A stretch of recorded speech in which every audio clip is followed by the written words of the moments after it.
नमस्कार, पीयू क्रिएशनमध्ये तुमचं मनापासून स्वागत आहे. आपल्या महाराष्ट्रात श्रावण महिना सुरू झाला की भक्ती आणि सणाची लगबग सुरू होत असते. पण श्रावणातील सणाची खरी सुरुवात होते ती नागपंचमी या सणापासून. आणि यंदा ही नागपंचमी आणखी खास आहे कारण येत्या 17 ऑगस्टला श्रावणातील पहिल्या सोमवारीच नागपंचमी आलेली आहे. नागदेवतेची पूजा आणि त्याच दिवशी भगवान महादेवाची आराधना करण्याचा हा सुंदर योगायोग आलेला आहे. चला तर मग जाणून घेऊया नागपंचमीची पूजा कशी करायची, पूजा मांडणी कशी करायची, नैवेद्यामध्ये लाह्या फुटाणे का ठेवतात आणि वारुळाची पूजा करताना ताटात नेमकं काय घेऊन जायचं. जाणून घ्यायचं असेल तर व्हिडिओ शेवटपर्यंत नक्की बघा.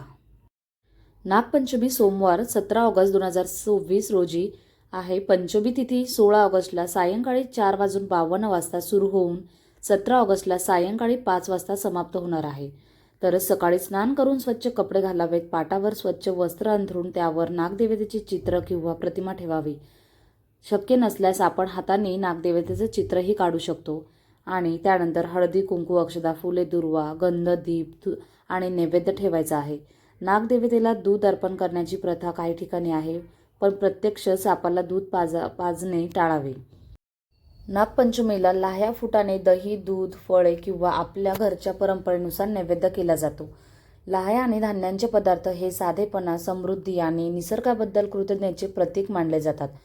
आपल्या घरची परंपरा असेल तर त्याप्रमाणे नैवेद्य ठेवावा आणि पूजा मांडणी करायची आहे. आणि नागपंचमीच्या दिवशी गावाकडील किंवा शहरातीलही महिला बऱ्याच ठिकाणी वारुळाची पूजा करण्यासाठीही जातात.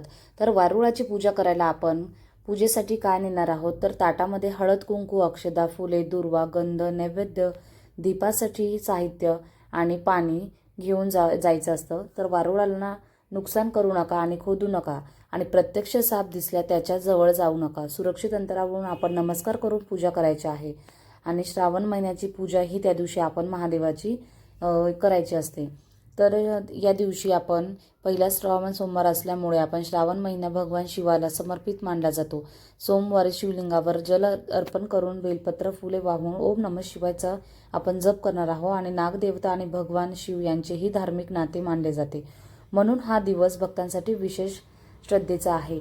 तर या दिवशी आपण ही नागदेवतेची पूजा घरच्या घरी मांडू शकतो. नैवेद्य दाखवून आणि पूजा करायची. आणि वारुळ असेल तर वारुळाला जाऊनही आपण नमस्कार घेऊन तिथलीही पूजा करायची आहे. आणि सोबतच श्रावण सोमवार असल्यामुळे आपण महादेवाचीही त्या दिवशी पूजा करायची, आरती करायची, नैवेद्य दाखवायचा आणि संध्याकाळच्या वेळी आपण उपवास सोडायचा.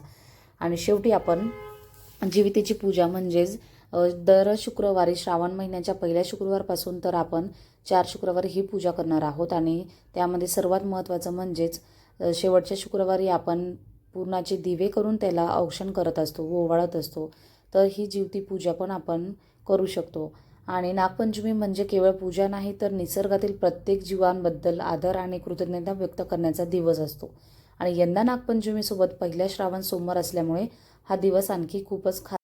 आणि तुमच्या गावाकडची नागपंचमी पूजा कशी मांडतात कमेंटमध्ये नक्की कळवा. आणि हा व्हिडिओ आवडल्यास लाईक, शेअर, कमेंट करायला विसरू नका. अशाच भक्तिमय व्हिडिओसाठी चॅनलला नक्की सबस्क्राईब करा. त्यांच्या रांगोळ्या बघण्यासाठी रोज व्हिडिओ बघा आणि चॅनलला नक्की सबस्क्राईब करा. भेटूया नेक्स्ट व्हिडिओमध्ये. तोपर्यंत सर्वांना श्री स्वामी समर्थ. धन्यवाद.